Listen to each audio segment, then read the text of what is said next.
नमस्कार जय जगन्नाथ मु कृष्णा आज हूँ महाशिवरात्रि तेणु मु सकाळु उठी मुंड धोई मंदिर अभिमुखे बाहरिली कारण मते 7टा सुधा मंदिर फेरिबार थिला।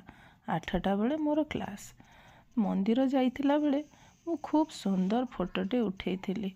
सेते बेले ही मनस्थ करथिली मंदिर फेरी मु चित्रटी को आंकिबी। तो पिला माननकु मु क्लास सारिबा परे बसीगली चित्रटी आंकिबापे।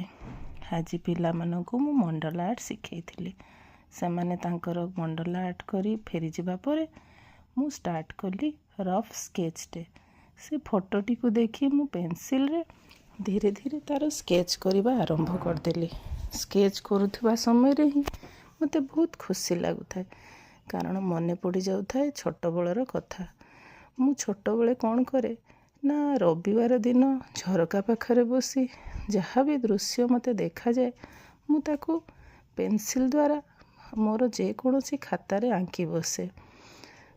चित्रटी सरीबा परे मु बापा को फोटोटी देखाए। बापा देखी बहुत खुशी हुअती। तो से दिनर कथा मने मने पड़ जाए।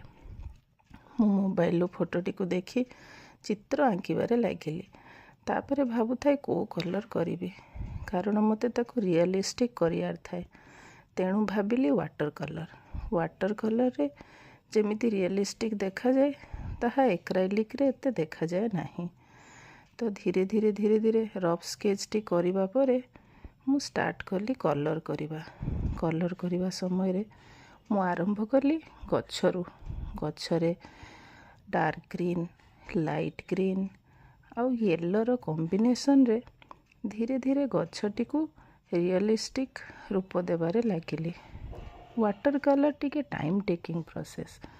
तो धीरे धीरे करुवा समय रे मु मने करुथाय पुणी छोट बेलर कथा।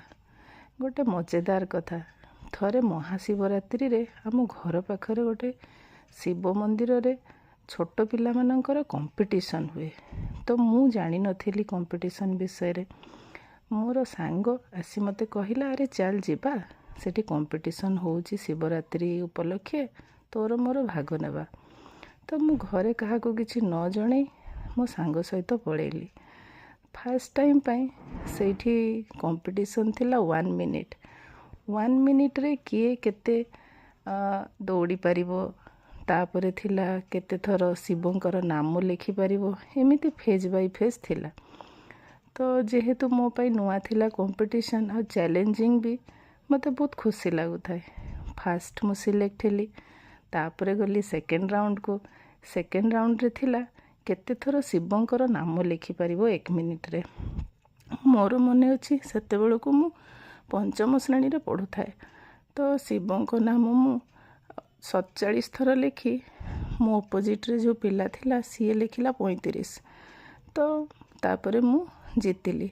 सेकेंड राउंड को गली यही भलिया है कि मु फाइनल राउंड रे भी पहुंची गली। फाइनल राउंड रे थिला 1 मिनिट रे किए केतेटा कदली खाई परिबो। तो जेमिति रोमांचक थिला सेमिति खुशी भी लागुथिला। तो मो ओपोनेंट रे सी 1 मिनिट रे 4टा कदली खाइथिला आ मु 1 मिनिट रे 7टा कदली खाई से कंपटीशन रे जीति जाइथिली। आ कंपटीशन रे मते गोटे बड़ जगटे मिलिथिला। मु दौड़ी दौड़ी आसी घरे समस्त को देखैली। समस्ते बहुत खुशी हेले आउ देखिकी कहले तू केते बेले गलु। तो सांग कहला आउ चल।